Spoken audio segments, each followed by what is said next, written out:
Got divorced and moved overseas. My ex-husband married his girlfriend until one line at the wedding broke him. The music stalled for half a second. Not enough for anyone else to notice. Enough for me. I was standing at the back of the reception hall, a stranger in a borrowed dress when his smile flickered. The champagne flute trembled in his hand. Someone had leaned in close to him, an older man, silver hair, careful posture, and whispered a single sentence I couldn't hear. My ex-husband went pale. The room kept breathing. Laughter, cutlery, applause. Inside me, something went very still. I watched his jaw lock as if he'd been slapped without sound. He laughed too loudly, nodded too fast, then turned away from his bride like she'd suddenly grown sharp edges. I knew that look. I'd lived with it for 12 years. It was the face he wore when a calculation collapsed. I should have left then. Instead, I stayed and counted the seconds until the truth finished its walk across the room. I hadn't planned to be there.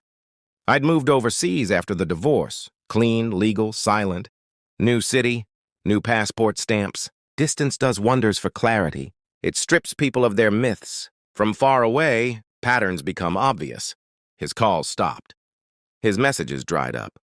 Then the photos appeared online.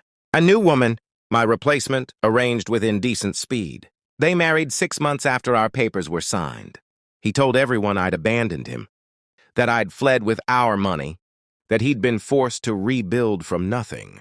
He was very good at the wounded act. He always had been. What he didn't say, what he never said out loud, was that he planned to take everything from me anyway. The affair had started before the ink dried. I knew that now. Little fractures I'd ignored replayed themselves with surgical clarity. Late meetings. Sudden passwords. A phone turned face down like a habit. He'd practiced deception until it became posture. When I asked why he wanted the divorce handled quickly overseas, he'd smiled. Said it would be simpler. He was right. I just hadn't realized for whom. From another country, I watched quietly. I requested documents. I reread clauses. I noticed what he hadn't, the jurisdiction change. The asset freeze date. The fact that emotional urgency makes people sloppy. I didn't confront him. I didn't warn him. I let him believe the story he was telling himself, that I was naive, overwhelmed, already gone. I let him think the marriage would finish me. By the time he proposed to her, the trap was already closed. The proof arrived on an ordinary morning. A digital envelope, time-stamped, finalized, irrevocable.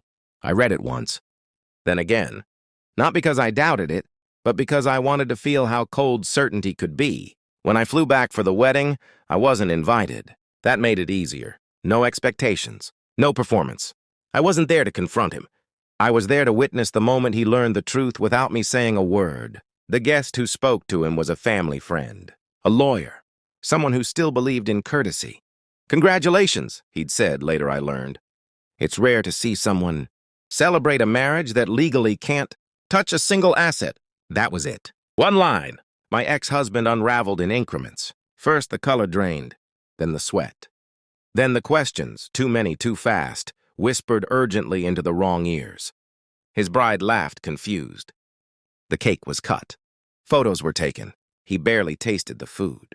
I didn't approach him. I didn't need to. The documents were already filed. The accounts were sealed months ago. The overseas move, the timing, the quiet compliance, it had all been necessary. He found me later, by the exit, as if pulled by gravity. You knew, he said. I didn't answer. His eyes were glassy, furious, afraid. You planned this. I met his gaze and felt nothing bloom. No triumph, no anger. Just the calm of a solved equation.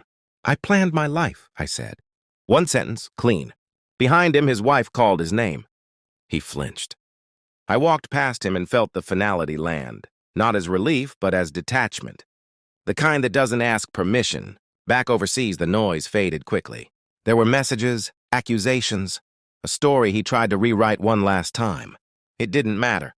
The truth was already placed where it couldn't be touched. I didn't win by taking from him. I won by leaving nothing of myself behind for him to steal. The moment he turned pale wasn't my revenge. It was the sound of his illusion breaking, and me finally being gone.